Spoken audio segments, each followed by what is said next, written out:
When playing The Witcher 3, it's easy to get distracted by the plethora of side quests that are thrown your way. And it's not like Cyberpunk where almost all of the side quests are marked on your map from the beginning, making them practically unmissable. So more often than not, you'll just be doing one thing, then all of a sudden you're being roped into something else entirely. And that's what makes role-playing games so magnificent. Well, I've decided to make a list of the top 5 side quests in The Witcher 3 that I always look forward to playing. These quests are in no particular order of worst or best, because I am too lazy to actually put them in a specific order. And besides, maybe I love them all equally, just like a mother tells her children, even though we all know it's a total lie. But to keep it interesting, I will not be including horse race, fist fight, or Gwent related side quests, because that just wouldn't be fair. But remember to leave a comment telling me your favorite side quests and why. CD Projekt Red likes to make fun of stuff. They have a strong funny bone. The Tower Out of Nowheres is a side quest you get on one of these Skellig Isles. You'll be called out by a crowd of dirty Skelligers who will claim that it's raining even though it clearly isn't, but for the sake of immersion, it's currently storming endlessly above this island. And it all started when a tower randomly dropped out of the sky. So these Skelligers want you to get rid of it. When you make your way into the tower, you will be attacked by a giant golem as part of the tower's defensive system. Once you defeat the golem, the tower's current owner will call out from within a sealed isolation chamber. This man is the current owner of the tower, but the tower sees him as an intruder, and he is locked inside the isolation chamber because of the tower's defensive regulatory magicon, or DRM. And the only way to free him from this DRM prison is to find a book known as the Godfried's Omni-Opening Grimoire. This quest is pretty much a blatant attack on DRM, and a not so shameless self-plug.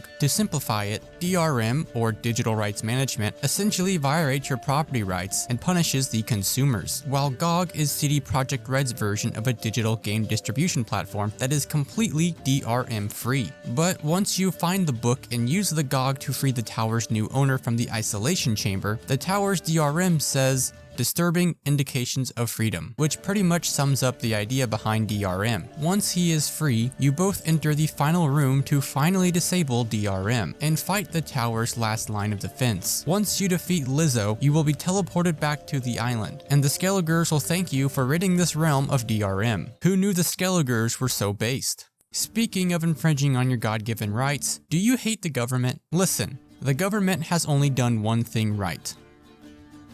Okay, maybe not. There is a side quest in Blood and Wine called Paperchase. This quest involves withdrawing the money you own from the Toussaint Bank. You see, before Geralt died in the Witcher books, he had a bank account in Toussaint. Now that he's returned to the land of the living, it's time to make that withdrawal. The only problem is, this is a government bank. You start by approaching the front desk to make your withdrawal, but you see the problem is that the bank has declared you as dead, so you have to reactivate your account. The front desk tells you that you need to head over to window 1 to get permit A38. Oh, but the lady at window 1 tells you that you have the wrong window. I'd like to reactivate my account, so I need a copy of permit A38.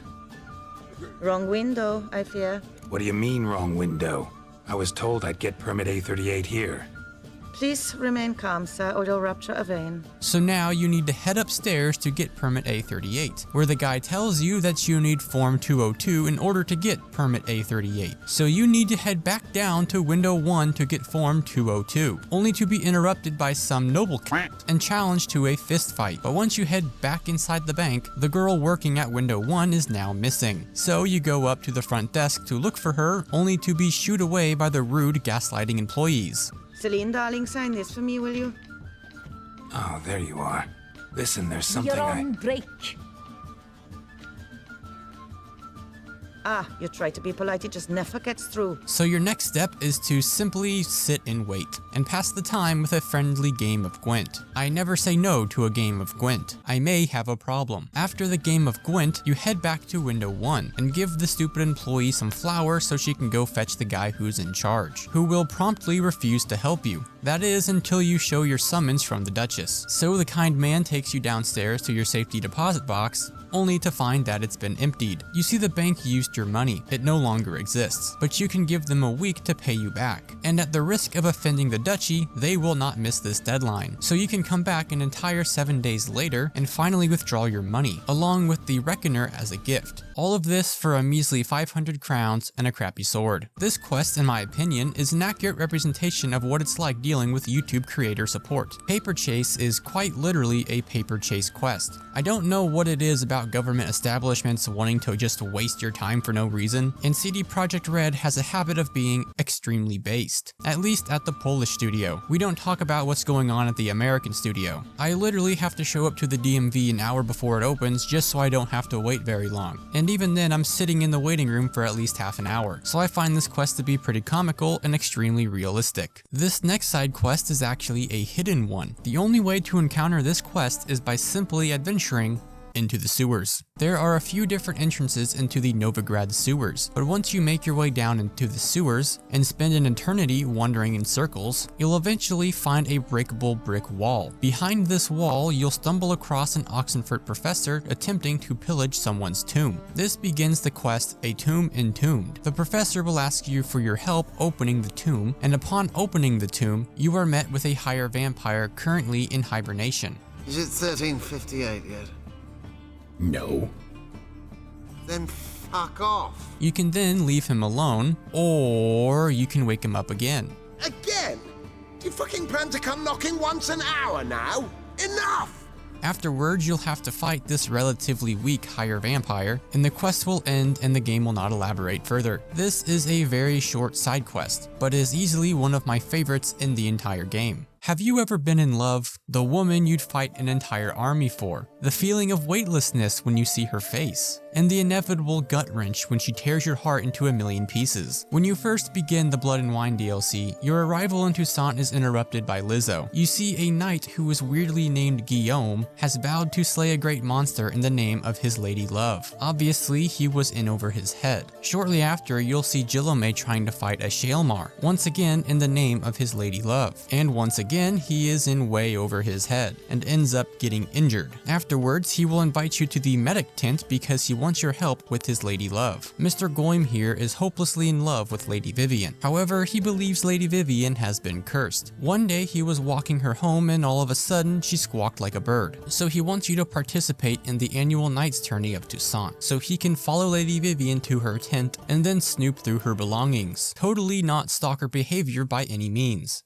The tournament starts with some archery, but your Toussaint friend tells you that the sun will be in your eyes during your turn, so he offers to trade spots with you if you can beat him in a game of Gwent. This is already the best quest in the entire game. After the round of Gwent, archery, you and Giparmo make your way to Vivian's tent to find pretty much nothing. Then you participate in a horse race, even though it's not much of a race. Regardless, this brings the first day of the tournament to a close. After the sun goes down, you check Vivian's tent only to find a small bird flee the area, so you follow it to an old clearing to find out that Vivian is indeed inflicted by a curse that turns her into a very sexy human-bird hybrid. You'll end up convincing her that you can lift the curse, but not until after the tournament. The following day, you can either skip the tournament entirely, or continue the tournament and beat off Jolly Green Giant. Vivian will then invite you back to the clearing, where you can transfer the curse to a bird egg and give Vivian 7 years to live a free life away from Toussaint. Afterwards, you'll report back to Gargoballs and tell him that Vivian is now free and happy, but rather than being happy for her, he is upset that she is happy without him. That's totally not a massive red flag or anything. Other than the fact that this quest and the Toussaint tourney grounds are just a massive Game of Thrones Easter egg, the tournament itself is actually really fun. And Germaferber being a total cuck is absolutely hilarious. Now obviously this next side quest will make it in this video, because who doesn't like a good murder mystery? Carnal Sins begins as you wrap up Dandelion's absolute chore, that is the quest Cabaret. Priscilla will go home to get ready for the Rosemary and Thyme's grand reopening. However, Priscilla never shows up. Instead, someone barges into the tavern and informs you that Priscilla has been attacked attacked and is in the hospital. When you get to the hospital, you'll see that Priscilla has been beaten up and had her larynx injured, but she wasn't the first victim. She was only the first victim to survive the attack. So to investigate this series of killings, you and the surgeon head over to the morgue to investigate the killer's previous victim. After being escorted out by the seemingly nice coroner, you are given a few leads to track down. You'll make your way to Eustace the corpse collector, and you'll discover that he is almost as incompetent as Joe Biden. You see, he found a note declaring Priscilla as his next victim, but he decided to keep that information to himself, then went on to call Priscilla a whore.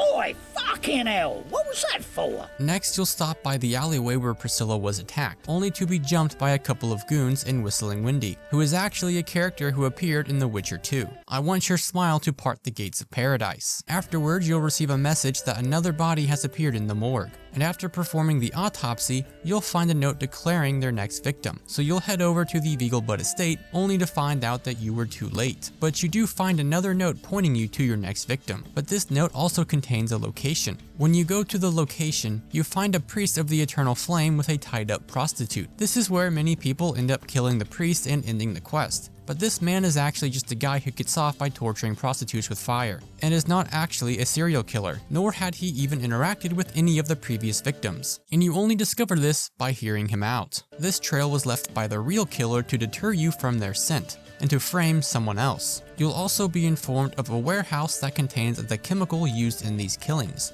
And upon investigating the warehouse, you'll find out that the real killer is none other than the Novigrad coroner. Not only is he the real killer, he is also a higher vampire. And once you finally slay him, you can report back to Priscilla and Dandelion, which will bring this quest to its conclusion. But on another note, some people believe that Priscilla may actually be a vampire herself, which is why she survived the attack. Even though I personally don't think that's true, let me know what you think. There you have it, those were 5 of my favorite side quests in The Witcher 3. If you are a fan of The Witcher 3, consider hitting that subscribe button. And if you want to support me more than you already do, you can also check out my memberships. You know, all these other content creators on YouTube have managers, talent agencies, strategists, accountants, and I just have me, myself, and I. Other than my accounting. My mother helps with that. So becoming a member would really help me out.